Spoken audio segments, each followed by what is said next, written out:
그들이 보이스피싱에 관여했다는 것이고, 그런데 한편으로는 불법적으로 감금을 당했고 정기 고문을 당했고, 그러니까 피해자란 말이죠. 근데 일을 한 거는 보이스피싱. 그러니까 우리 국민들 상당히 많은 수가 가해를 당한 경우에, 그러니까 이들은 피해자이자 가해자인 이 중에 신분을 갖고 있는데, 저는 아무리 좋게 봐도 빠질 수 없는 게, 캄보디아는 대학을 졸업하면 우리나라 기준으로 약 30만 원, 40만 원 정도 월급이. 그런데 캄보디아에 오면 700만 원, 1000만 원을 줄 테니 와라 하면 이거는 불법적인 일이다 하는 게 상식적인 일이죠. 순수하게 갔다 이걸 믿을 수는 없을 것 같고. 국정감사에 참여하는 의원들의 목적이 어떤 거냐면 유튜브 숏 만드는 거예요. 우리나라 국회의원들은 국감장에 서는 순간 선량해서 바뀝니다. 직업이. 유튜버로. 네. 국정감사 기간 동안은 국회의원들에게 세비 주지 말고 대신에 각자 알아서 슈퍼챗을 벌라고 해라. 정부가 주택시장 안정화 대책을 발표했는데요. 주요 내용은 이제 서울 전역이랑 그다음에 경기 12곳, 뭐 용인이라든지 뭐 수원이라든지 뭐 이런 데 포함한 12곳을 규제 지역과 그다음에 토지 거래 허가 구역으로 묶는 거. 그다음에 우리 LTV 같은 걸 70%에서 40%로 조정해서 이제 고가주택 대출 한도를 저가주택도 포함해서 막아버리는 거. 요거를 발표했는데요. 이게 사실은 저희 지방 선거와 얽힐 수밖에 없습니다.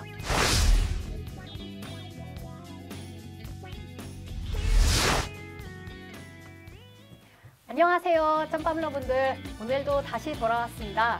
정치에 짬밥 좀 있다 하는 사람들이 모여서 떠드는 정치 짬밥! 다시 돌아왔습니다. 네, 오늘은 좀 새로운 얼굴이 제 옆에 계신데요. 우선 새로운 얼굴 소개하기 전에 우리 오래된 얼굴 먼저 소개하도록 하겠습니다. 제 옆에 이제 여의도 국회 경력 30년 정조환 정짬 나와 계십니다. 안녕하세요. 안녕하세요. 그리고 드디어 새로운 얼굴이시죠. 여의도 다선 의원님을 제치고 오신 여의도 다선 논객, 우리 정치 논객, 정치 컨설턴트 경력만 얼마나 되시죠? 반생입니다. 4반생. 네, 4반세기 하시는 우리 공희준 공짬님 모셨습니다. 안녕하세요. 네, 안녕하세요. 예. 처음 보시는 분들도 좀 있으실 텐데 예. 아마 정치 고 관여자분들은 아실 거예요. 이분이 누구신지. 그래도 새로운 분들을 위해서 자기소개를 한번 해주시자면요. 예, 제가 정치 고 관여자보다는 이른바 악플 고 관여자들이 저에게 많이 하는데, 예, 저는 공희준입니다. 그러니까 저는 그 본업은 정치 콘서턴트인데 수주는 잘 안 되고 있습니다. 콘서턴트고요. 그래서 제가 본업은 콘서턴트인데 부업은 작가하고 있습니다. 네, 오늘 좋은 말씀 예. 잘 부탁드리겠습니다. 별명이 공박사예요. 우리가 부르는 이름은. 아니, 실제로 박사님이시고요? 학사입니다. 학사. 제가 우리가 그렇게 붙여준 별명. 대한민국의 대표 학사 공희준, 대표 석사 진중권 이렇게. 진중권 교수님 지금 가슴 아프시겠어요? 나오지도 않은 진중권. 뭐가 가슴 아픕니까? 사실은 석사 학력만 가지고 대학 교수한다는 게 대단한 거 아닙니까? 능력이다. 능력이죠, 예, 석사. 역시 1세대 악플러는 조금 다릅니다. 경계를 넘나드시면서 이렇게 잽을 날리시네요. 대단하십니다. 혹시 나중에 기회 되시면은 우리 교수님도 한번 데리고 오시면 어떨까요? 그분은 최근에 중건이 형이 진보 농객이라는 명찰을 달았는데 자본주의적 논리에 굉장히 충실한 분이에요. 제가 보니까 짬밥 가지고는 그분 출연료 감당이 안 될 거예요. 네. 한마디로 이제 진보 농객 형인데 방송에는 자본주의적이시는 분이라. 네. 그렇군요. 네. 저희가 돈을 많이 벌어서 한번 모실 수 있는 기회를 만들면 좋겠습니다. 진중권 박사보다 농객보다 훨씬 아마 10배, 100배 나을 거예요. 와주셔서 너무 감사합니다. 사실은 제가 여기서 뭐 좀 주제와 좀 동떨어진 겁니다만은 옛날에는 이제 진중권, 유시민, 김어준 세 사람이 다 글은 잘 썼는데 근데 더 이상 이제 세 사람은 글을 못 써도 되는 게 돈을 많이 벌었어요. 네, 저처럼 돈을 많이 못 벌면 글을 열심히 써야 됩니다. 공 박사님은 자본주의에도 이제 자유롭고 또 글도 잘 쓰시는 깨어있는 나는 농객이다. 깨어있는 컨설턴트가 이 말씀이신 것 같아요. 저는 저의 모토가 대놓고 수단 방법 가리지 말고 돈 벌자는 게 저의 모토인데 저 하는 사람들이 다 그렇게요. 아니 너는 어떻게 수단 방법 안 가리겠다고 돈 벌자는 놈이 이렇게 돈을 못 버냐. 오늘 좋은 기운을 많이 받아가셔서 돈을 벌 수 있는 기회를 좀 많이 마련하면 좋겠네요. 저희 오늘 가져온 주제는 총 3가지인데요. 하나는 지금 대한민국 국민이라면 누구나 관심 있게 볼 수밖에 없는 뉴스죠. 우리 캄보디아에 관련된 사건들. 그다음에 두 번째는 이제 국감이 막바지에 치달으고 있습니다. 한번 중간 점검하면서 국감에 또 막말들이 이번에 굉장히 많았잖아요. 그 막말도 한번 정리해 보겠고요. 세 번째는 11호 부동산 대책이 나왔습니다. 이 부동산 대책과 우리 또 공희준 우리 정치 컨설턴트께서 오셨으니까 이 정책이 어떻게 다음 지선과 연결될 것인지 이야기해보는 시간 갖도록 하겠습니다.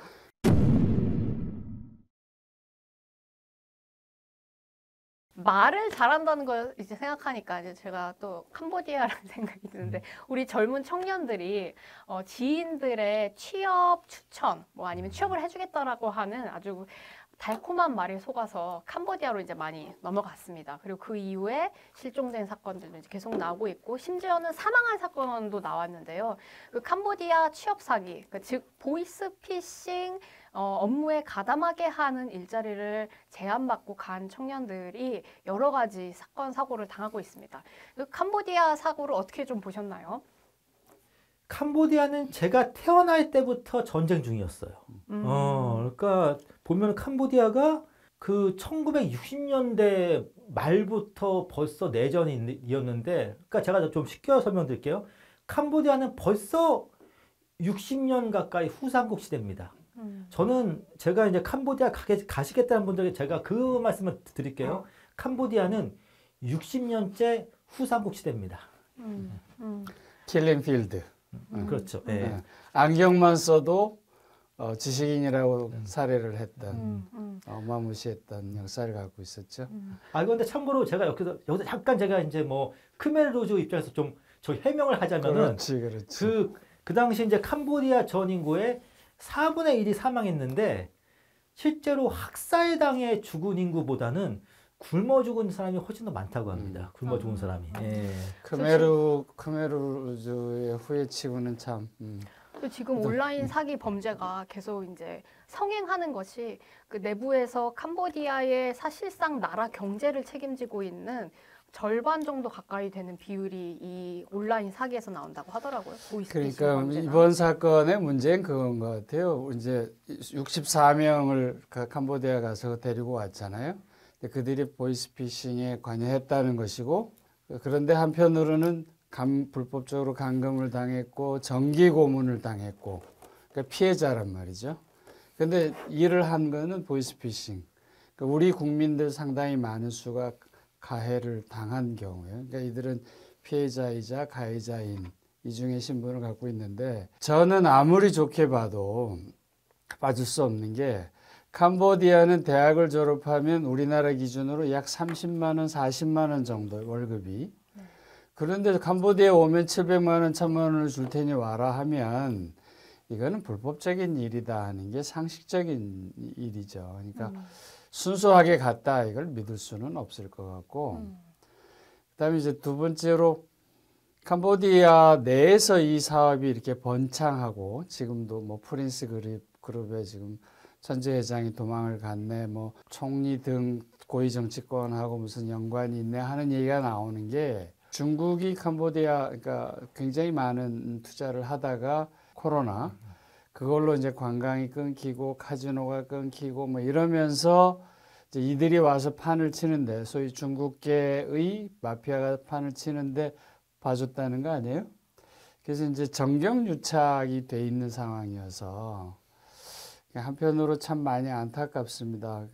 지금도 한 1000여 명 이상 한국의 청년들이 캄보디아에 있다고 하니까 정말 좀 걱정도 되고 안타깝습니다. 추측하기로는 1000여 명인데, 또 얼마 전에 더불어민주당 박찬대 의원이 그 법무부한테 받은 자료를 조사해서 알아봤더니 그 지금 해마다 캄보디아에 가서 연락이 끊기는, 그러니까 소재를 알 수 없는 분들이 수천 명이 된다고 하더라고요. 그러니까. 작년만 2024년만 3천 명이 넘었다 그러더라고요. 저는 사실 그 논란이 요새 많잖아요. 이분들이 피해자냐 가해자냐. 근데 저는 좀 이분들의 나이가 비교적 젊고 지금 대학생이나 20대 청년들이 많이 연루가 되어 있는데, 과연 그들이 다 알고 갔을까? 설사 다 안다고 할지라도 이렇게 중한 범죄, 혹은 아니면은 이 모든 이 사건의 속속들이 다 내용을 알고 갔을까? 모르고 갔었을 것 같거든요. 설사 범죄라고 할지라도 나는 일부만 가담하겠지. 아니야, 내 중간에 나올 수는 있겠지. 내가 이만큼의 피해를 누군가한테 입힐 만한 일은 아니겠지라는 생각을 했을 것 같아요. 젊은 사람들을 단순히 이제 가해자로만 얘기하는 것. 그리고 또 아마 전 그 안에서도 역할들이 다 달랐을 것 같거든요. 어떤 사람들은 모집책으로도 활동했고, 뭐 정말 이제 리더처럼 그 범죄에 아주 주도적으로 가담한 사람이 있는 반면 어떤 사람은 큰 그 고민 없이 갔다가 큰 일에 연루되고 목숨까지 잃거나 아니면 정말 이제 트라우마가 생길 만한 상황에 계속 폭력적으로 맞닥뜨린 분들도 계실 텐데 이런 걸 좀 섬세하게 잘 다뤄야 되지 않나 이런 생각은 들어요. 홍 박사 생각은 어떠세요? 이게 본질은 뭐냐면은 다단계예요. 그러니까 다만 활동 공간이 다단계인 사업일 뿐인데, 그러니까 이게 다단계, 이른바 폰지의 특징이 있습니다. 가해자가 피해자고 피해자가 가해자인 게 다단계 사업이에요. 그러니까 사실은 이게 가해자, 피해자 명확히 나누기가 어려운데 다단계 관련된 제가 한 가지 추억이 있습니다. 어떤 거냐면요. 제가 예전에 있던 강남 쪽 사무실에 있었는데 벽이 굉장히 얇았어요. 베니어판이었어요. 그래서 옆 사무실이 다단계 사무실이었는데 거기서 보통 사람들 모아놓고 떠드는 소리가 잘 들려요. 하루는 그런 소리가 들리더라고요. 옆 사무실에서 사람 모아놓고 이제 돈 버는 건 시간 문제예요. 근데 그렇게 강조하신 분이 어떻게 생활했냐, 평상시에는 그 건물이 취사가 금지된 건물인데 자기들은 점심값이 없어서 점심을 사무실에서 해먹었어요. 그런 분들이 사람 모아가지고 돈 버는 건 시간 문제다. 그렇게 떠들고 있는데 그 다단계죠. 그리고 이제 동시에 어떤 거냐면 다단계 사업의 특징이 뭐냐면은요. 결국 이제 캄보디아 이겁니다.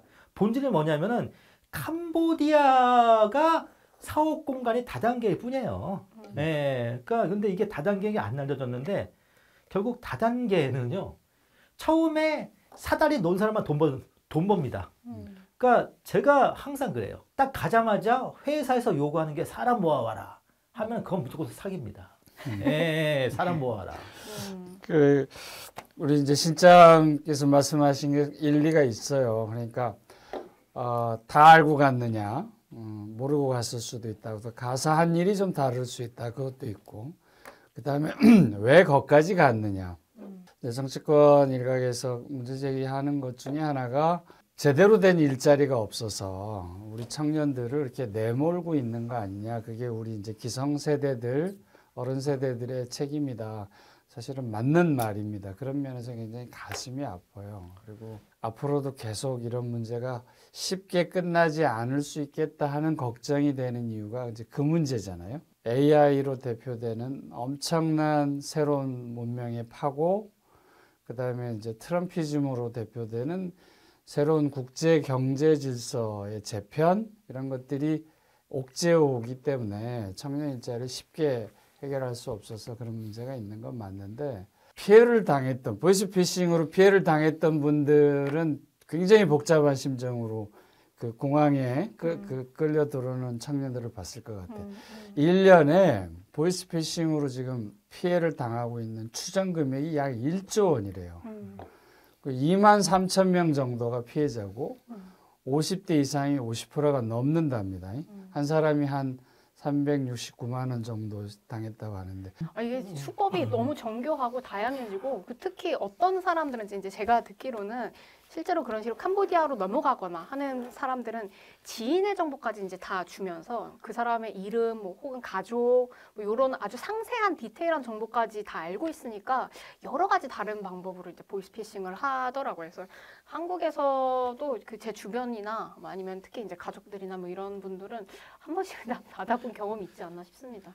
제가 아는 캄보디아 가신 분들은 어떤 분이냐면은 그런 건 아니고 결혼하시러 간 분들이에요. 국제 결혼. 제가 그런 분들 아는데, 그리고 참고로 저가 굉장히 좀 어수룩하게 사는 사람인데 희한하게 저한테는 보이스피싱을 한 번도 안 왔어요. 어수룩해서 그러시나요? 대신에 그런 건 옵니다. 어떤 거냐면 그린밭에 땅 사라고. 근데 저 사실 사고 싶어요, 진짜. 사고 싶은데 돈이 없어요. 그래서 저 정말 사고 싶은데. 저도 그런 분양 전화 받으면 정말 죄송한데 제가 돈이 없습니다. 정말 죄송합니다. 얼마만 있으면 되는데 제가 그 돈도 없습니다. 그러면 그 다음에 전화가 안 오더라고요. 그리고 이제 저는 좀 다른 분들과 좀 다른 관점을 취하고 싶습니다. 어떤 거냐면은요. 저도 어렸을 때 참 취업이 안 됐는데, 물론 뭐 지금도 안 됩니다만은 우리가 취업이 안 된다고 해가지고 다 다단계를 하진 않습니다. 그러니까 저는 물론 그 청년들의 고용이 어려운 건 사실입니다만은 저는 아무리 그래도 저는 청년들이 아무리 쉽고 고용이 안 돼도요. 캄보디아 가서 하면 안 되죠. 그리고 저는 또 어떤 생각이냐면요. 정말 지금이야말로 인문학 교육이 필요하다. 지금 뭐 최근에 뭐 그런 얘기 많이 하잖아요. 무슨 뭐 지금이 AI 시대다 보니까 뭐 코딩 교육 많이 하다. 저는 코딩 교육이 앞서가지고 기본적인 인문학 교육만 했으면 캄보디아 안 갑니다. 어떤 거냐? 제가 서두에 말씀드렸잖아요. 캄보디아는 60년째 수장국 시대입니다. 60년째 전쟁 중인 나라예요. 60년째 전쟁 중인 나라에서 무슨 수로 돈을 법니까? 그러니까 캄보디아가 60년째 전쟁 중이라는 상식 정도의 세계사만 가르쳤어도 안 가거든요. 네. 근데 저는 그런 생각이 들어요. 이게 청년을 먼저 다 이렇게 타박할 게 아니라 이 대사관이랑 이 외교부는 뭘 했나. 제가 보니까 이 문제가 굉장히 오래된 문제더라고요. 저희가 지금 이게 수면 위로 올라가기 전 뭐 7, 8년 전부터 이미 뭐 한국뿐만이 아니라 중국 뭐 이미 이제 뭐 유엔이나 이런 쪽에도 다 알려졌고 이미 이제 막 다큐멘터리도 다 나오고 영화도 나왔고. 근데 지금 우리 외교부와 우리 대사관은 뭘 했나 과연? 그 저는 이번에 뭐 그것이 알고 싶다나 여러 방송국 기자들이 그 앞에서 촬영하면서 이렇게 뭐 대문 같은 거 찍는 거 보고 깜짝 놀랐어요. 거기 기자들이 거기 가서 그 카메라 찍고 있는 동안 과연 대사관은 거기서 뭘 했나? 그러니까 이게 대사관이 청년 이 사실을 예를 들면 뭐 전 국민한테 뭐 알람이라던가 아니면 그런 콘텐츠라도 만들던가 이런 식으로 캄보디아를 가면 큰 피해를 입을 수 있다라고 정확한 고지만 지속적으로 뒀었더라도 피해가 이렇게까지 커지지 않았을 거라고 생각해요. 그 얘기 하니까 아니 김건희 여사도 관련돼 있고 뭐 통일교도 관련돼 있고 이런 설은 뭡니까? 이게 썰인가? 네, 그 최근 들어서 이제 특검이 나오면서 이제 부각되고 있는 건데 한국에서 윤석열 정부 때 캄보디아 ODA를 이제 진행을 했잖아요. 원래 이게 박근혜 정부 때 진행하기로 했던 거더라고요. 그러니까 이게 그 캄보디아 안에 강이 하나 있는데 그 메콩강이라는 강을 이렇게 그 부지를 이제 잘 정리하고 또 거기 하천을 정비하는 사업인데 원래 저희가 하기로 했었던 박근혜 때 하기로 했었던 ODA 사업이 중단됐었어요. 캄보디아에서 돈을 더 높여서 ODA를 해달라고 요청을 한 거예요. 그러니까 못 주니까 안 한 거죠. 근데 이제 윤석열 정부에서 그거를 2배를 받아서 이제 ODA를 하겠다라고 진행을 한 거랍니다. 근데 여기까지는 좋아요. 근데 이 ODA 관련한 청탁 문서가 히림이라고 하는 혹시 히림 들어보셨나요? 히림 건설업체. 거기가 무슨 뭐 인테리어 한다는 데 아닌가요? 네, 맞습니다. 건설업체. 왜 히림이 알려졌냐면 저희 용산 그 사저 있잖아요. 거기를 리모델링하는 회사로 이제 히림이라고 하는 회사 이름이 오르락내리락 했었어요. 근데 이번 특검에서 히림 사무실에서 PC를 딱 압수했는데 파일이 나온 거예요. 이 메콩강 근처 관련한 이 ODA 청탁 문서가 나온 겁니다.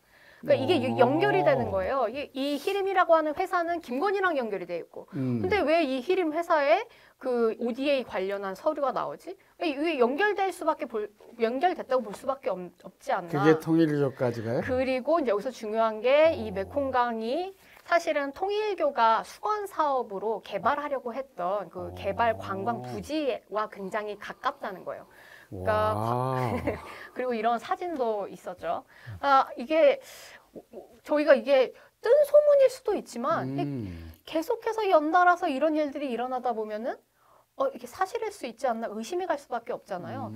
특검에서 이 부분을 잘 조사해야 되는 것 같아요. 왜 대사관이 몇 년 동안 움직이지 않았고 이런 식으로 국가 자금이 ODA로 나가고 또 거기에 하필이면 통일교와 연결되어 있는 부지와 가까이에 있는지 그래서 통일교 한학자 총재가 건진법사인가? 건진법사를 통해서 목걸이를 주게 된 게 이제 이 캄보디아 ODA 그게 저 통일교 사업 이렇게 연결된다 이 말이죠. 그렇죠. 그래서 지난번에 저희 막 그런 얘기도 했었잖아요. 뭐 철없는 뭐 여자의 뭐 일탈이다.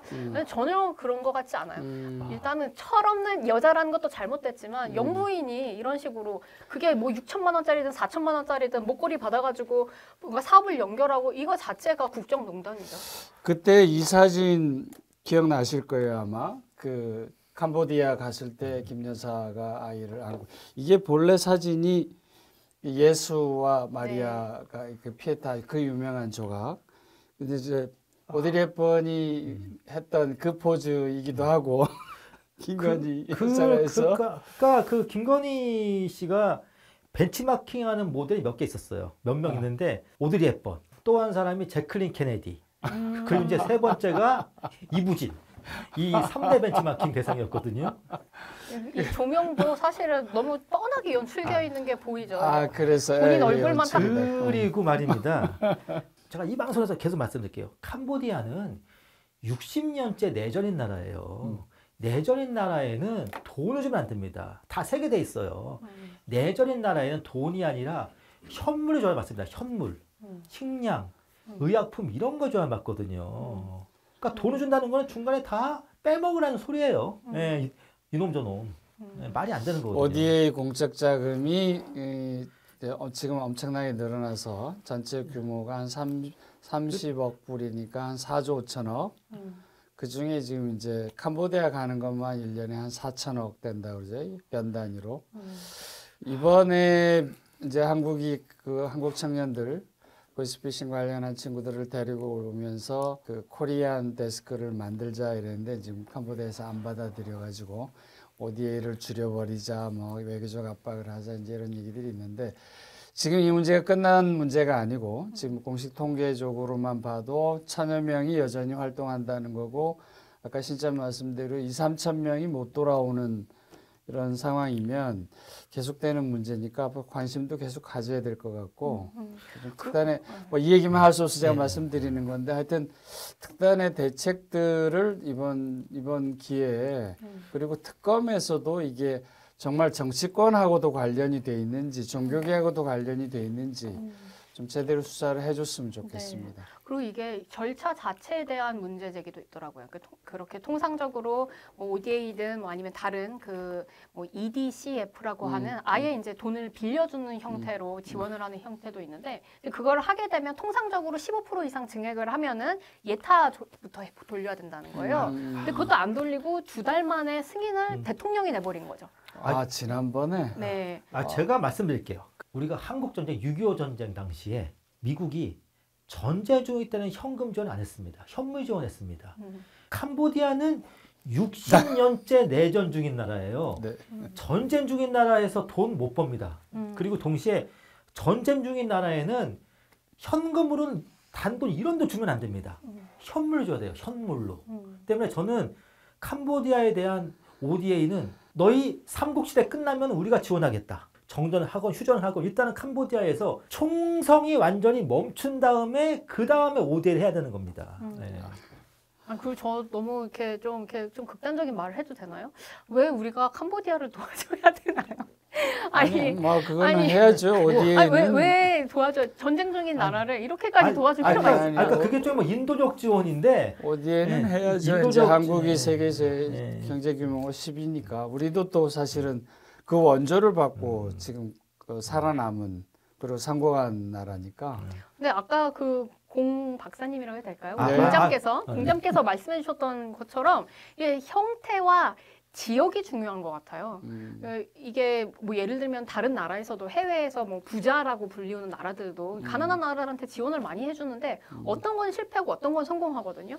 그냥 뭐 아무런 계획 없이 그냥 돈 주고 너희 알아서 써라가 아니라 예를 들면 미국 같은 경우에서도 저희를 지원을 할 때 단순히 지원해 준 게 아니라 전략 같은 걸 짜서 줬잖아요. 뭐 국가 경제개발 5개년이라든지 이런 것도 사실 한국에서만 나온 게 아니라 미국의 어떤 전략적인 판단 같은 것들이 있었기 때문에 가능한 건데 과연 지금 한국이 캄보디아에 대해서 어떤 문제를 해결하기 위해 제대로 된 전략적인 돈을 주면서 했었을까? 네, 그 말은 약간 어폐가 있을 수 있어서 그러니까 미국이 우리를 원조한 거에 대해서 이승만 대통령은 이승만 대통령대로 이제 사실은 외교적으로 큰 소리 치면서 받았고 니들이 우리 도우려고 해 지금 공산주의 막으려고 하는 거지 이렇게 받았고 박정희 대통령은 이제 이거를 잘 활용했죠. 우리가 학교 다닐 때 굉장히 많이 비판을 했습니다만 중화공업에다가 집중적으로 그 다음에 SOC 그러니까 지금 경부 고속도로를 대표로 하는 그런 이제 국가 지도자의 비전이 좀 이렇게 맞물려서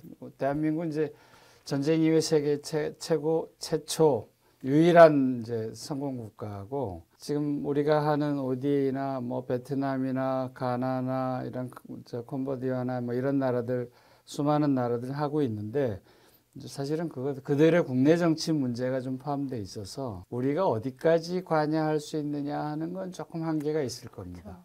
그래도 아마 공감하실 것 같은데 이 통일교 근처의 메콩강 프로젝트에 이렇게 돈을 지원하고 그렇죠. 하는 이 게 과연 문제는 특검이 밝혀내야 될 것 같고요.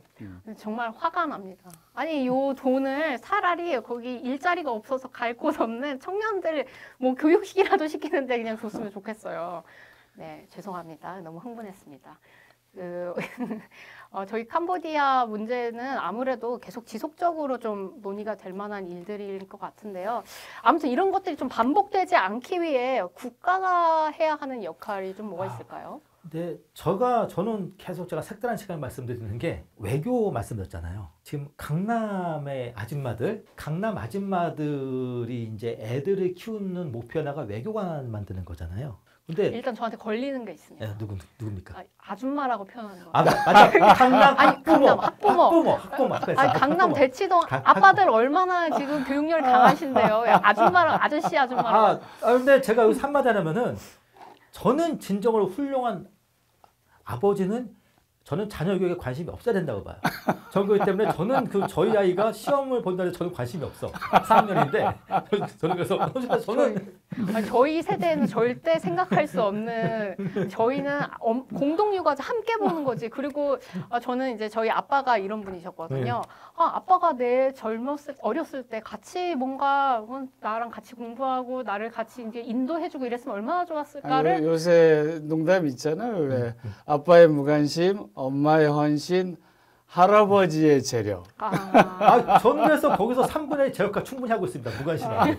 저는 나름대로 제 역할 다 하고 있는데, 근데 제가 왜 그런 말이냐면 강남 학부모들이 외교관을 만들 때 자기 자식이 미국, 영국, 이른바 잘 사는 나라 그런데 가려고 외교관을 만들려고 하지. 이를테면 대치동에 있는 학부모에게 아드님 나중에 캄보디아 대사 가시게 하면은 안 간다고 해요. 그러니까 저는 흔히 말하는 캄보디아에 간 외교관들이 긍지와 자부심이 있을 수가 없어요. 왜냐? 나는 미국 못 가서, 나는 일본 못 가서, 나는 EU 못 가서 여기 왔다 하는 열패감 내지 패배감에 쌓였을 가능성이 높습니다. 캄보디아의 한국 대사가 아직 공석이래잖아요. 그러니까 가기가 싫은 거예요. 한마디로 그러니까 비유하자면은 좌천성 인사인 거예요. 좌천성 인사.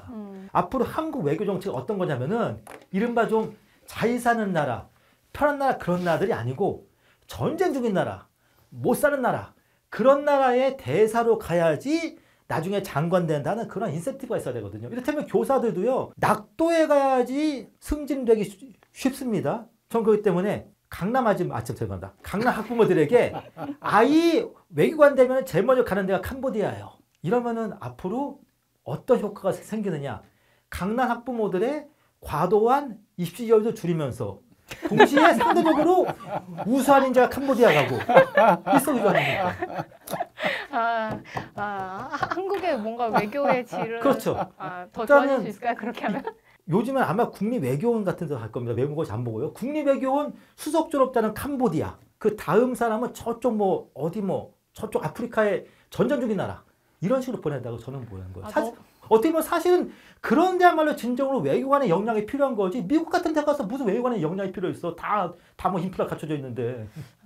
아주 크리에이티브한 발언이셨습니다. 아무튼 그 외교관 분들께서 정말 국민을 생각하는 마음으로 특히 해외에 간 우리 자국민들은 너무 사실은 불합리한 일도 많이 당하고 불안한 일도 많은데 그런 거를 잘 보호해 줄 수 있는 게 외교관의 역할이라는 걸 다시 한번 명심해 주셨으면 하는 바람입니다. 네, 그럼 두 번째 뉴스로 한번 넘어가 볼까요? 저희 두 번째 뉴스는 바로 국감, 그것도 막말 베스트 오브 베스트입니다.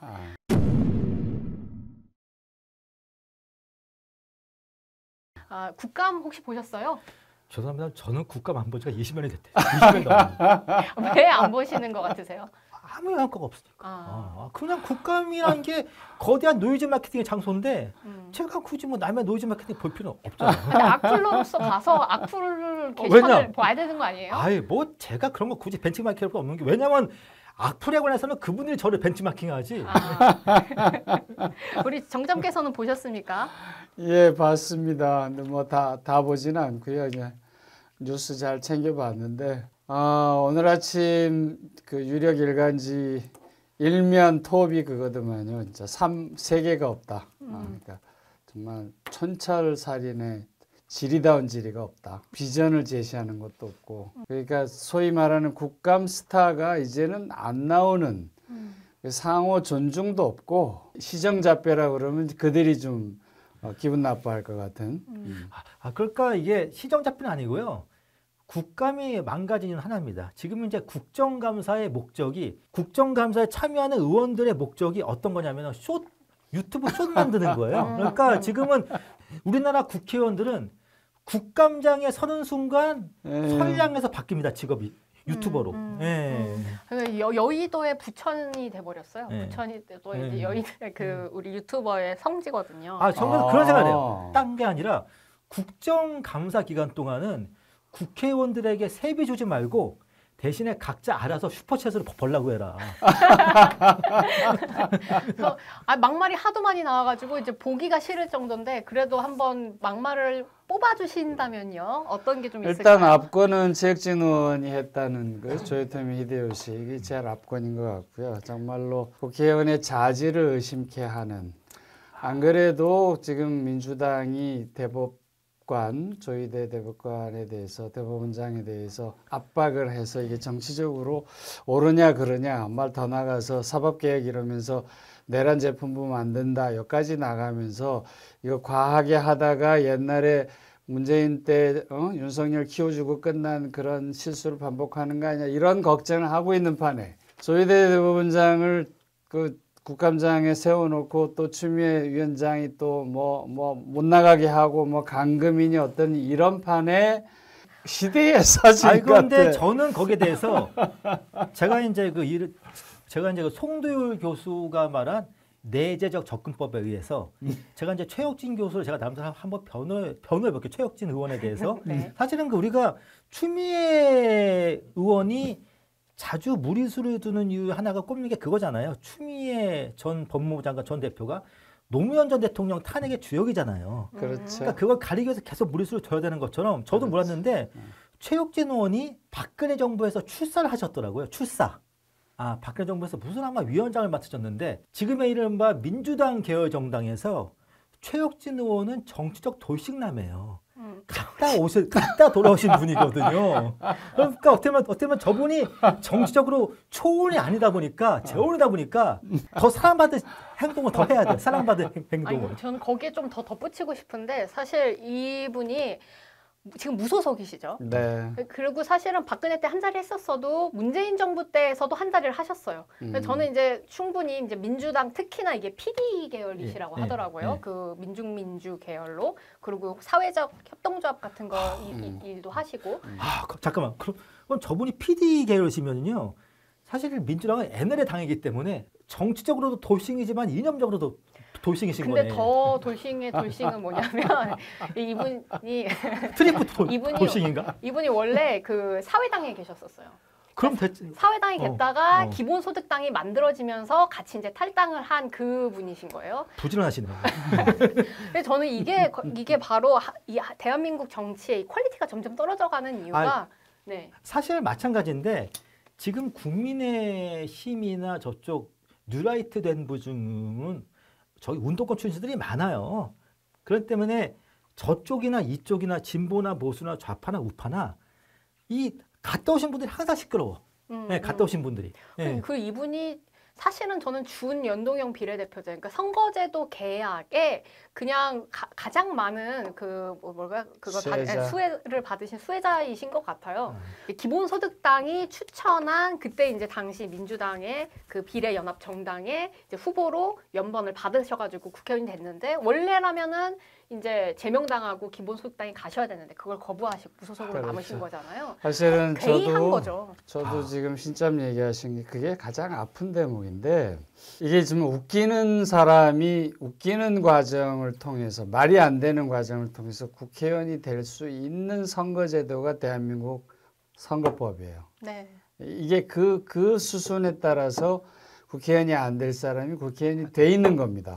그러니까 가장 슬픈 일은 그거예요. 그러니까 이게 그러니까 이거 최혁진 의원이 이제 저희가 사실은 최혁진 의원의 어떤 기행 이게 중요한 게 아니고 저는 조희대 대법원장이 정치 개입을 시도했죠. 그리고 사실상 그 사법 쿠데타를 시도한 건 맞는데 중요한 거는 문제의 본질은 조희대가 대법원장이란 권력을 이용해서 어떻게 대선 개입을 시도했는가 이게 본질이 돼야 되는데 이른바 그 자기를 국회의원의 배지를 단 유튜버들이 너무 맹활약을 하시다 보니까 저는 오히려 전 그렇습니다. 제가 지금 조희대 대법원장이라면은요 여당이나 최혁진 의원 같은 분들에게 무지하게 감사할 것 같아요. 왜냐 저분들 덕분에 내가 잘 숨어 있거든.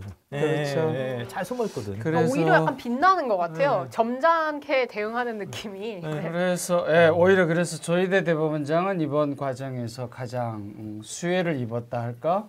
성공을 하신 분이고 이 일 때문에 완전히 희화됐고 희극화돼 버렸고요. 본질을 가졌습니다. 조희대. 그래 선거법 얘기를 안 할 수가 없는 게 우리나라 선거법은 준연동형이라고 해가지고요.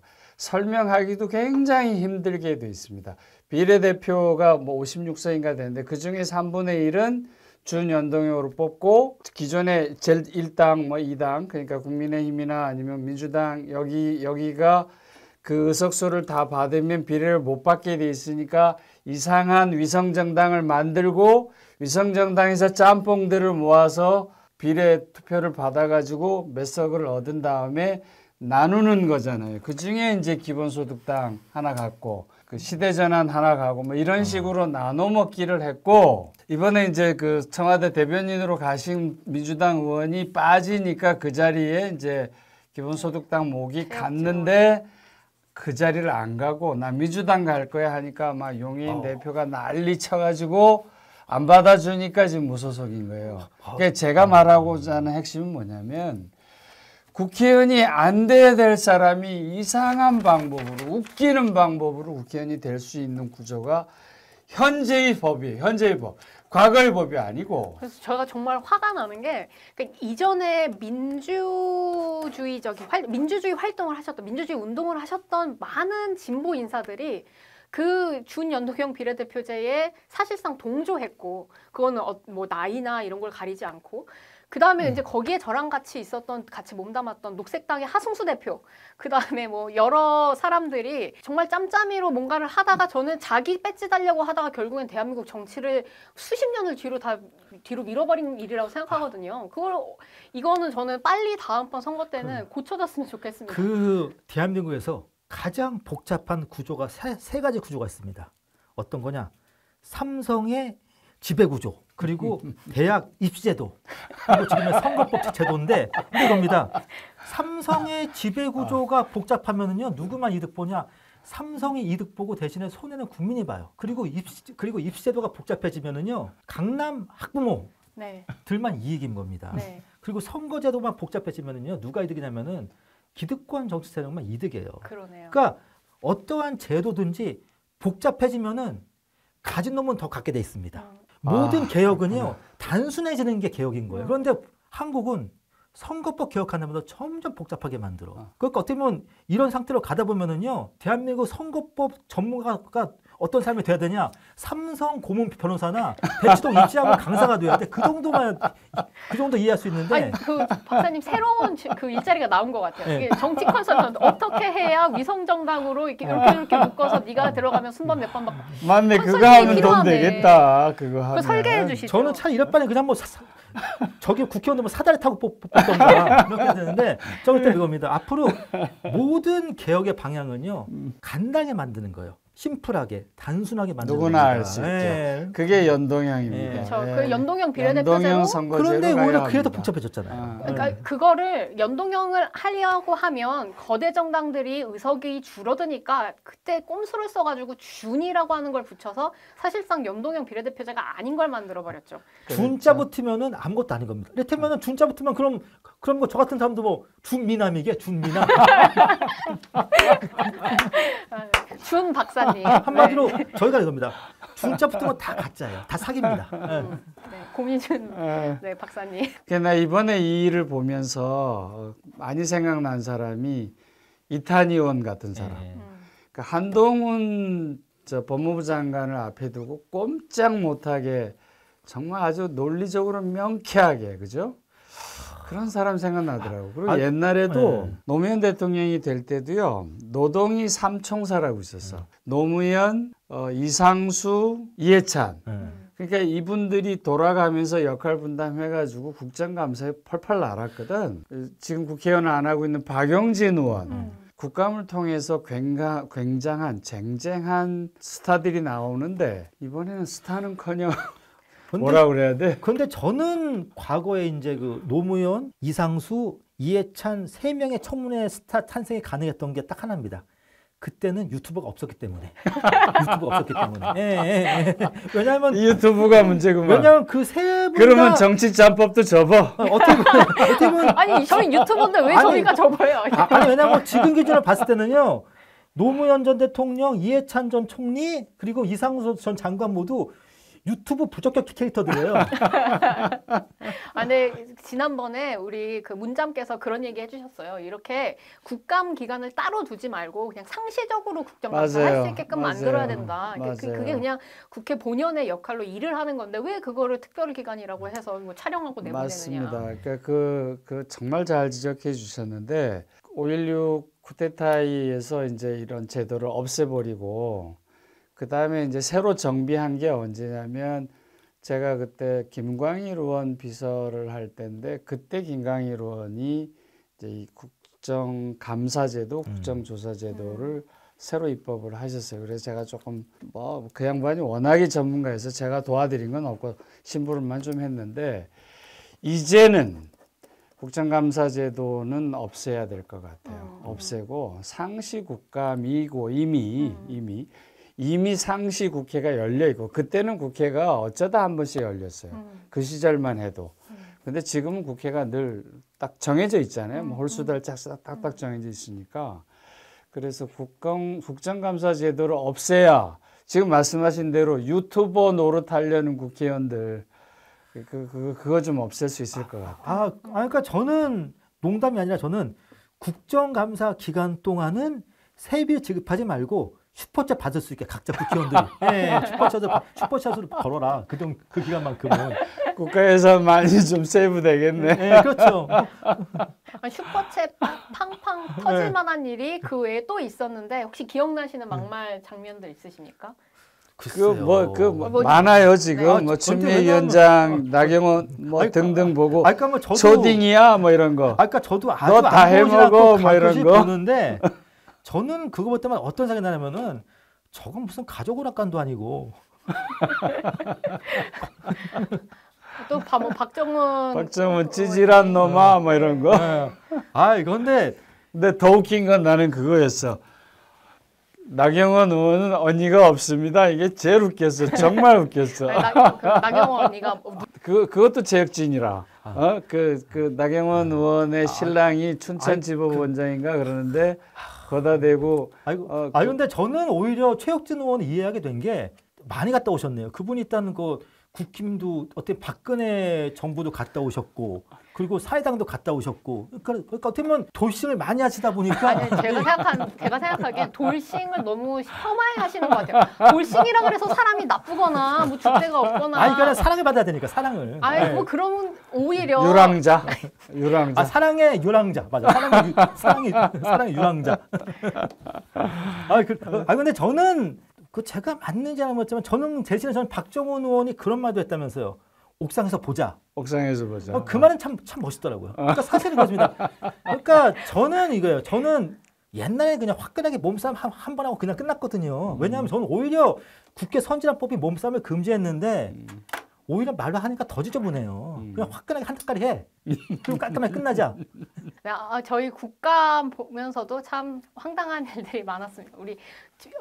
우리 공 박사님의 우리 공짬의 아이디어를 왜냐면 아이디어가 아니라 제가 알기로는 그 대만은 아직도 몸싸움을 하고 있거든요. 그러니까 우리가 보통 대만 정치인들 국회의원에서 우리가 몸싸움하는 거 욕하지만은 대신에 대만의 몸싸움을 허용하는 국회 장점이 있어요. 어떤 거냐? 그러다 보니까 국회의원들이 유튜버 노릇은 안 해. 대신에. 예, 그냥 한 바퀴 하고 말지. 예. 네.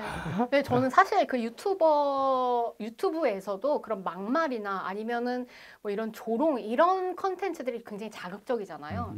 자극적인 컨텐츠를 보는 어떤 국민들의 기분은 있는데 그러지 않아야 되는 장소가 국회라고 저는 생각하거든요. 국회는 쓰레기통이 아니잖아요. 쓰레기통 역할을 하는 데는 따로 있어야 되고 국회는 정말 자기가 해야 하는 견제와 정치의 역할들을 잘했으면 좋겠는데 그렇죠. 그러니까 저는 사법개혁의 본질이 뭐냐면 저는 어떻게 보면 사법부 제자리 돌려놓기인데요.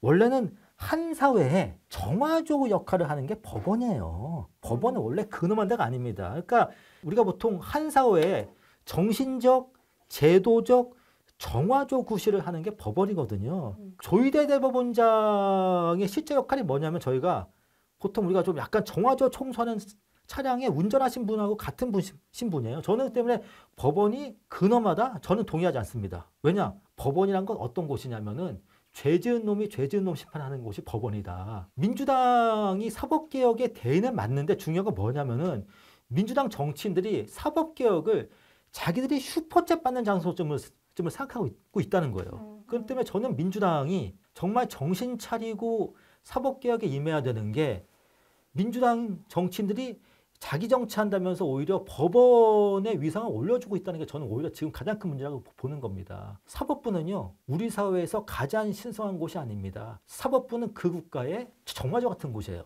화장실입니다. 네. 네, 훌륭한 말씀이셨습니다.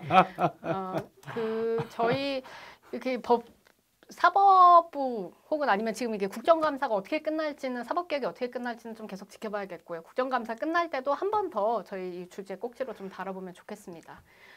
저희 마지막 주제는요. 11호 부동산 대책입니다.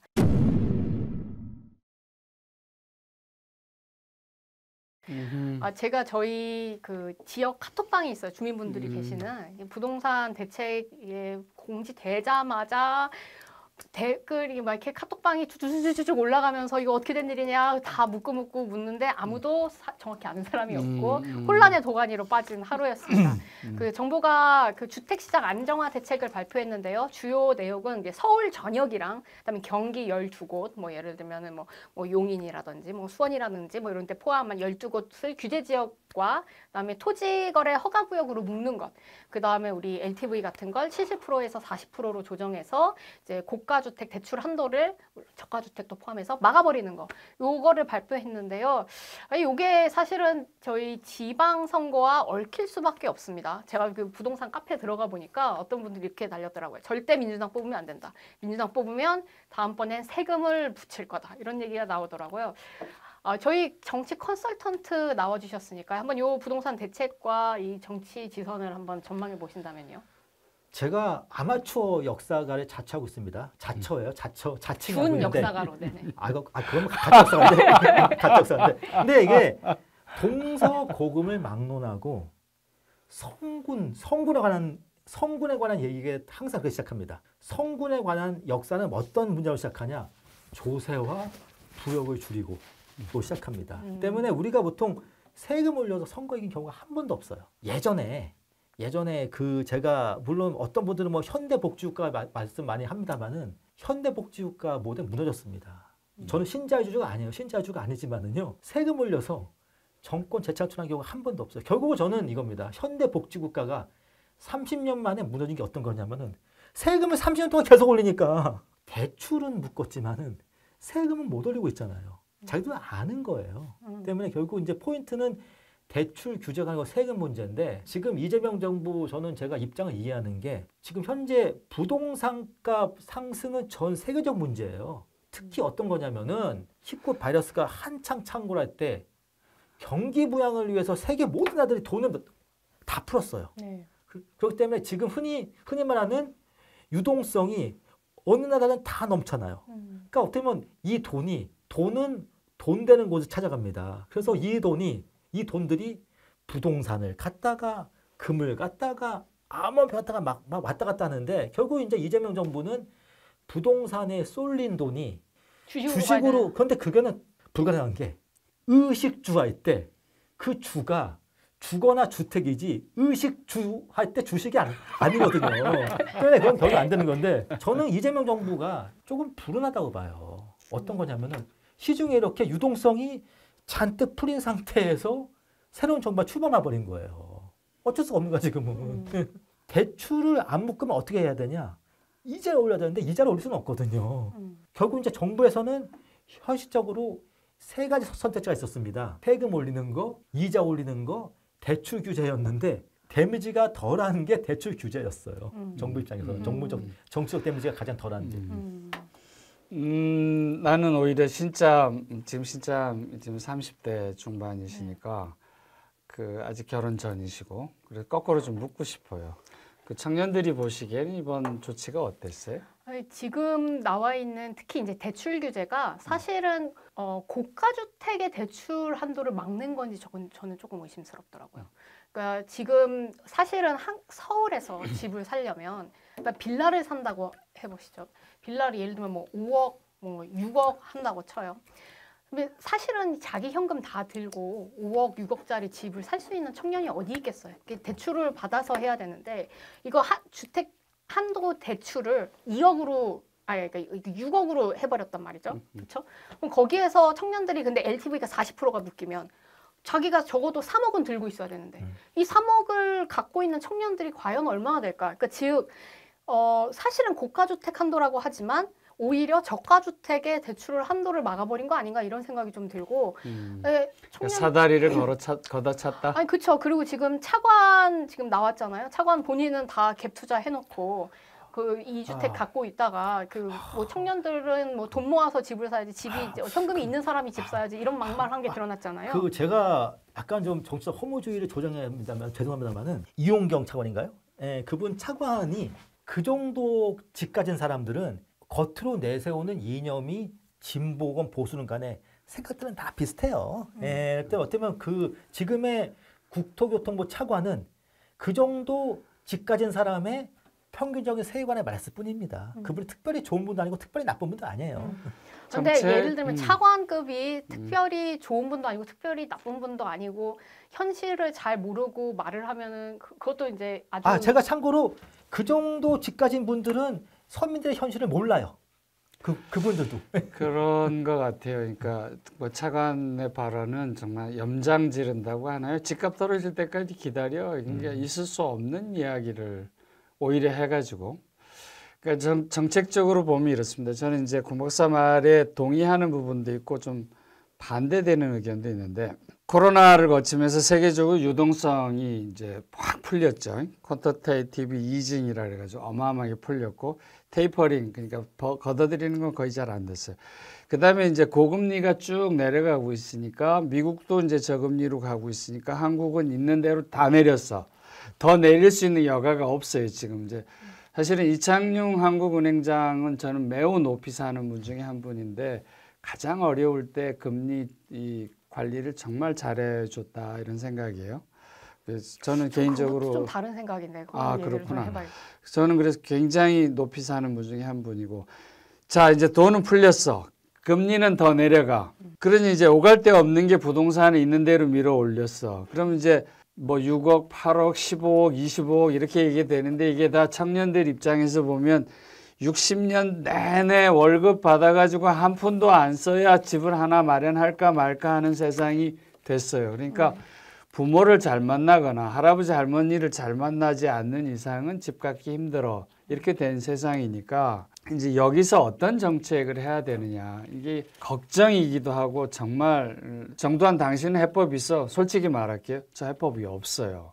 그래서 말하기 되게 조심스러운데 지난 문재인 정부에서 25번 이 정책을 내걸었고 다 실패했어요. 제가 지금 걱정하는 건 이게 이제 선거와 관련이 돼 있겠죠. 계엄, 그 다음에 탄핵, 그래서 대통령이 바뀌었고 내년 1년 똑같은 날 6월 3일 날 취임한 그 대통령이 6월 3일 날 이제 지방선거를 치러요. 옛날의 경험으로 보면 볼 것도 없이 그냥 민주당 싹쓸이하는 선거인데 이제 이게 문제가 생긴 거잖아요. 그래서 이제 그 중에 하나인 이 부동산 정책을 잘못했다가는 난리가 나니까 올렸는데 여기서 제가 좀 다른 게 있습니다. 저는 보유세를 올려야 된다고 생각해요. 저는. 그리고 거래세, 양도세 같은 거래세를 완화시켜야 된다고. 그래야 이게 돌지. 지금처럼 묶어버리면 그러면 이게 이제 풍선 효과니까 당연히 전세로 가요. 전세 막히니까 월세로 가. 그래서 지금 월세 100만 원이 140까지 갔다는 거예요. 지금 한 달 만에도 간다는 거예요. 그러니까 이렇게 묶었다가는 그리고 이제 우리가 아는 주택 개념이 우리 세대와 청년 세대가 다르단 말이에요. 우리는 내 집이라는 게 중요했고 그게 얼마나 그 정말 인생의 꿈과 같은 이야기였어요. 근데 지금은 그럴듯한 내 집이잖아요. 그죠? 원룸이라 해도 그럴듯한 원룸이잖아요. 주택 보급률은 100%를 넘긴 지 벌써 오래됐는데 내 주택 그리고 그럴듯한 내 주택 그리고 그게 4인 가족이 한 채였는데 부부가 한 채고 딸내미가 각각 가야 되는 이제 그렇죠. 생활 패턴이 달라졌어요. 달라진 거죠. 그래서 공급이 늘어야 되는데 지금 이제 요새 뭐 다 아는 얘기입니다만 지금 재건축도 못하고 다 묶였잖아요. 근데 이 조치 때문에 더 다 묶였어요. 왜? 이제 비전이 없으니까 그냥 다 스톱이에요. 모두 다 스톱. 그러니까 공급도 막히죠.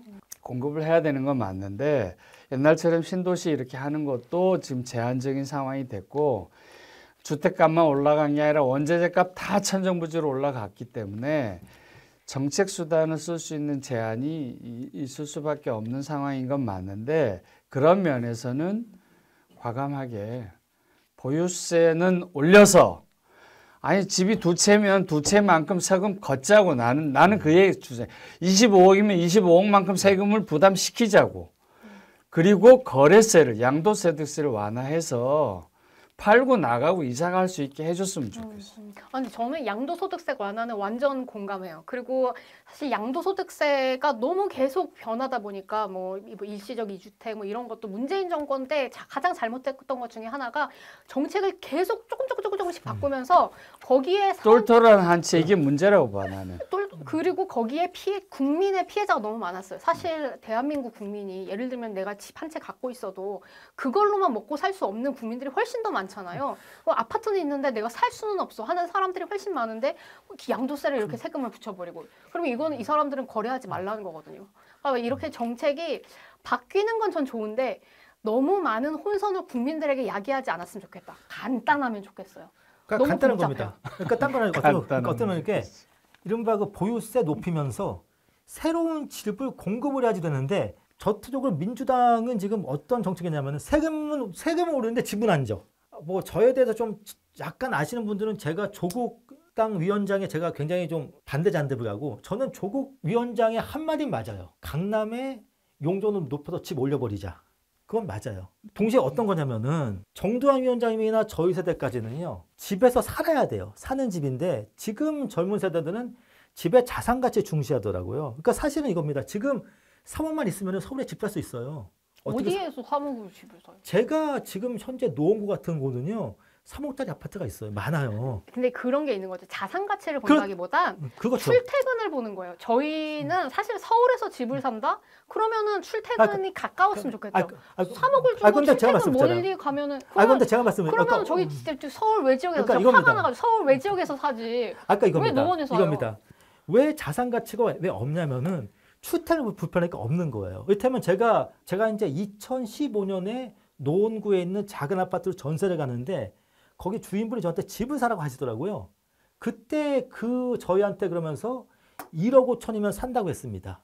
근데 제가 이제 지금 보니까 최근에 제가 한번 알아보니까 15년 전에 1억 5천 집이 지금은 2억 9천 하는데 1억 4천 오른 거예요. 그 사이 강남에 있는 집도 10몇 억으로 갔거든요. 그 때문에 저는 이겁니다. 이거 결국은 공급을 확 늘려야 돼요. 그리고 이겁니다. 그리고 일단은 사실은 강남을 고밀도로 개발하면요. 오히려 강남 집값 떨어집니다. 어떤 거냐. 희소 가치가 떨어지면서 동시에 주거 환경이 나빠져요. 지금 보면은 강남 쪽의 주거 환경이 왜 좋냐면은요. 사실 강남 쪽이 용적률도 상대적으로 낮아요. 그 때문에 강남을 문자 그대로 이른바 그 옛날에 블레이드 러너에 나오는 같은 우울한 도시로 만들어버리면은 오히려 거기 집값 떨어집니다. 거기 나오잖아요. 백자리. 저는 그러니까 저는 강남이 왜 이 난리가 났냐. 강남을 가보면 일단 인프라가 좋아요. 문화시설이 다 있어요. 그러니까 있는 사람들이 모였어. 무슨 과외다 뭐다 이런 거 해가지고 재채종 학원이 어떻다 이래고 서울대 입시율이 어떻다 이래가지고 학군이 좋아졌어.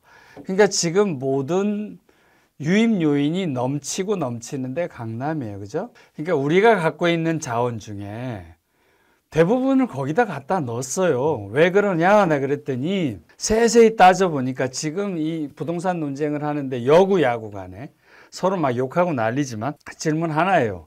어디 살아요? 다 강남 살아. 입안하는 그 공무원들, 고위공직자들 다 어디 사냐? 다 강남 살아요. 그러니까 문제가 뭐냐면 거기에 모든 인프라를 갖다 두는 기획 입안부터 실제로 우리 자원이 다 강남에 들어가 있는 거예요. 그러니까 노도강이 왜 안 된다? 거기는 안 들어간 거예요. 그러면 거기 그 절대 거리가 그러면 1시간 반 거리냐 거기가? 아니죠. 그러면 도시고가를 돌리면 그러면 15분 20분 만에 또 올 수 있는 거예요. 저 종로나 강남을 이런 정책적인 고려들을 파격적으로 해야 되는 거라. 지금은 그러니까 나는 오히려 강남을 고밀도로 개발하자. 난 동의해요. 반대할 생각이 없어. 그렇게 해서 강남의 가치, 희소성을 살려주는 게 아니라 저는 강남에 출근할 때 출근도 출근이지만 퇴근할 때 거기 빠져나오는데 막 지옥이라 지옥. 차 갖고 다니면 나는 강남이 뭐가 좋은지 난 모르겠는데 거기를 지금 희소 가치로 돼 있는 걸 그러니까 난 동의해요. 제가 좀 잔인하게 말씀드릴게요. 현재 그 이른바 노도광 인구가 세계가 한 100만쯤 됩니다. 노도광 인구가 100만쯤 되는데 거기에서 청년 인구가 이를테면은 2030이고 한적이 20만쯤 되거든요. 20, 30만 된다면은요. 강남 고밀도로 개발하면은 노도광에 살고 있는 20, 30대 다 강남에서 살게 할 수 있어요. 그러면 굳이 안 가도 되겠죠. 네, 그죠? 그렇죠. 강남을. 네, 네. 그러니까 강남 같은 인프라가 서울에 딱 거기 집중돼 있으니까 몰리는 것처럼 서울도 저는 그런 생각을 해요. 25개 구 이거 한 4개 또는 5개 정도로 그냥 압축적으로 재편해가지고 거점을 한 5개쯤 만들면 좋겠어. 그래서 노는 땅을 강남 가서 안 놀고 신촌에서도 놀고 노도광도 가서 놀고 우리 금천도 좀 놀고 이렇게 좀 만들어줬으면 좋겠어. 전 사실 그런 비슷한 걸 서울 안에서 하는 게 아니라 좀 전국적인 시각에서 사실은 개편하면 좋겠다는 그렇죠. 그런데 그건 약간 좀 어려운 게 뭐냐면은 사람들이 저겁니다. 서울이 왜 이렇게 살기 좋아졌냐면은요. 한강을 보세요. 서울 저기 강화도 입구부터 저기 춘천까지 도로가 다 뚫려 있고요. 중간에 도로, 교량 다 있습니다. 중요한 거는 금강이나 영산강이나 낙동강 그렇게 한강처럼 하려면 돈이 수백조 들어가요. 그건 현실 불가능하기 때문에 저는 수도권 과밀한 우리가 인정할 수밖에 없는 게 근데 그게 현실적으로는 합리적으로 맞는 말일 수 있는데 그렇다고 지역균형 포기하고 그러면 이 넓은 땅에 지금 여기가 1000만이고 저기 1300, 1500 하니까 한 2400, 500 정도가 여기 살아요. 5200만 중에 서울, 경기에 인천까지 포함해서. 그러니까 요 좁은 땅에 사니까 이제 이런 문제들이 되는 거예요. 그러니까 왜 부산이 쫄고 제2의 무슨 직할시라고 하는 데가 지금 인천 수준이 돼버렸어요. 인구가 줄어가지고. 그다음에 거기가 이제 노인과 바다라고 불린다며. 그러니까 이렇게 된 게 결국 모든 인프라와 모든 수혜가 다 서울에 있기 때문에 사람은 그러면 태어나면 공부시켜서 서울을 보내야 되는 상황을 우리가 만들었던 건데 앞으로 뭐 우리가 몇십 년 살고 말 게 아니라면 그 지역균형 생각해야 돼요. 그리고 이게 장기적인 관점에서 보면 어쩌면은 주택에 매달리는 게 아니라 이 어떤 이 나라 에너지의 분산 같은 것들을 얘기하면서 미래에는 국가가 장기적으로 이런 지역, 서울 외에 다른 지역, 부산이나 뭐 세종이나 다른 지역에 투자를 할 것이다라고 하는 시너지를 좀 지속적으로 주는 게 어쩌면 청년들에게도 내가 다른 데로 가서 살아볼까 뭐 이런 생각을 하게 만들 수 있는 것 같아요. 그렇죠. 일자리만 있으면 갈 수 있거든요. 일자리 있으면 갈 수. 그리고 저는 한강에 왜 그렇게 저는 한강 매력적이지 않다고 생각하거든요. 산이 전 매력적인데 개인의 취향이 다 다른데 꼭 서울이 한강이기 때문에 모이는 것만은 또 아닐 수 있다. 그러니까 이게 굉장히 좀 장기적 시각을 바라봐야 되는 건데 중요한 거는 지금의 선거 제도는요. 대통령은 5년이면 바뀌고요. 국회의원 4년이면 바뀝니다. 그렇게 네. 장기적인 정책 수립이 불가능해요. 그러니까 저는 그거는 인정해야 됩니다. 어떻게 보면 우리나라 정치 시스템은 장기적인 수립을 가지고 하기가 왜냐 5년마다 4년 바뀌는데 어떻게 누가 장기적으로 맞습니다. 합니까? 예. 맞습니다. 그렇다고 뭐 옛날처럼 뭐 독재를 할 수도 없는 노릇이기 때문에. 그러니까 이번에 개헌을 해서 내각제로 가야 되는 것 같아요. 네, 뭐 갑자기 훅 얘기해서. 다들 일장이 일단 있는데 격차를 좀 줄여줄 필요는 있어요. 격차를 줄여줄 필요는 있고 그리고 무엇보다도 모든 정책 중심이 나이 많은 사람들 위주로 돼요. 강남에 집 가진 60대 관료가 강북에 살고 있는 30대 청년의 미래를 서기하고 있거든요. 그런 상상인데 될 수가 없죠. 미스매치죠. 예. 그리고 중요한 거는 강남에 집 가진 60대 장관과 차관은 자기 아들도 강남에 살기 바라거든요. 자기 자식도. 제가 제 기억으로는 강남에 살고 있는 60대, 70대 고위 관료가 아들 강북으로 분가시켰다는 소리는 제가 지금까지 못 들어봤어요. 그리고 또 청년 입장에선 또 청년뿐만이 아니라 저는 사실 청년으로서 인생이 불안하다고 느끼는 게 지금 나의 현재가 아니라 지금의 노인들을 보면서 걱정스러울 때가 좀 있거든요.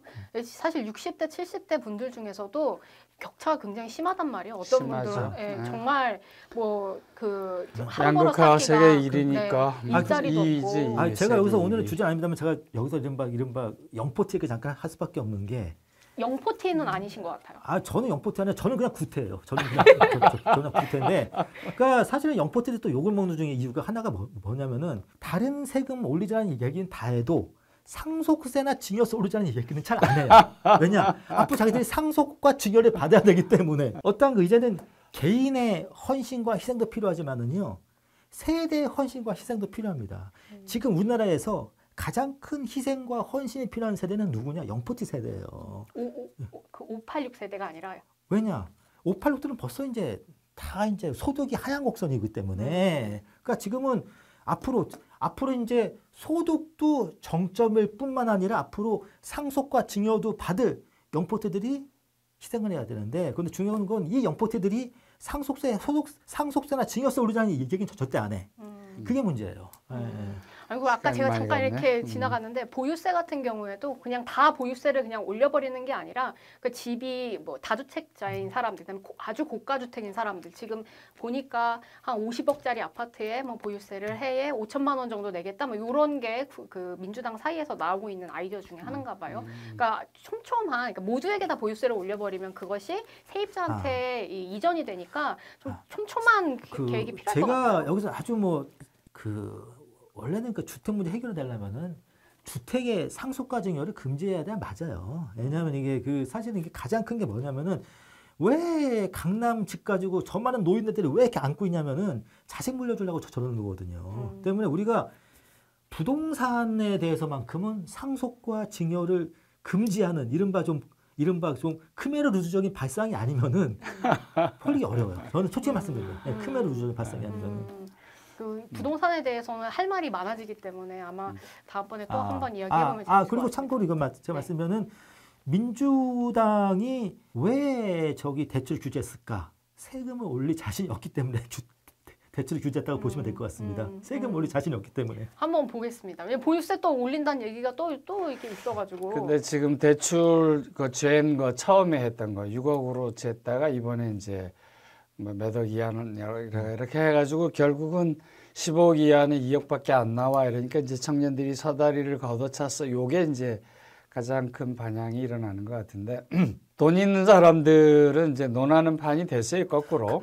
사실은 25억 이상 있으면 현찰로만 살 수만 있으면 얼마든지. 사실은 제가 이거 약간 이건 웃자고 하는 소리입니다만은 이번에 정부의 발표를 가장 환영하실 분이 어디 누구시냐면요. 저쪽 학교에 가신 김건희 씨예요. 그분 현금 80억 들고 있잖아요. 현금만 많이 가진 사람이 유리한 정책 펴면은 가장 좋은 사람이 누구냐? 김건희다. 그리고 또 출소도 하시게 될 그렇죠. 거고. 그렇다면 지금 현재 민주당이나 이재명 정부가 세금 올리기 가장 열심히 기원하는 사람이 저는 아마 김건희 씨라고 봅니다. 왜냐? 김건희 씨 입장에서는 세금 올리면은 민주당이 선거 불리하니까 감옥 빨리 나와. 동시에 나는 현금 80억 있으니까 뭐든지 할 수 있어. 저는 그래서 이번 실비로 규제가 김건희를 위한 건 아니지 않습니까? 네, 내부에 뿌락지가 있나 봅니다. 저희 오늘 사실 원래 한 50분만 40분만 이야기하자 이렇게 됐는데 그거의 2배를 거의 했습니다. 80분 녹화를 했어요. 우리 저희 정치 컨설턴트 박사님은 역시 다르십니다. 학사. 이거 말씀 들으니까 박사님이라고 불러야 될까요? 박사라는 말이 학사. 공이 준 박사님이라고 이제 제가 다시 할게요. 대한민국 대표 학사 공의준 대표 석사 진중권. 네, 언젠가 진중권 그 석사님도 나오시길 하는 바람으로 그럼 오늘은 여기까지 하도록 하겠습니다. 여러분 오늘 이야기 재밌으셨다면 그리고 또 공의준 또 공점 또 나오면 좋겠는데 하시는 분 계시다면 댓글과 좋아요 그리고 구독 부탁드립니다. 그럼 오늘은 여기까지 하겠습니다. 정치 짬밥 이었습니다.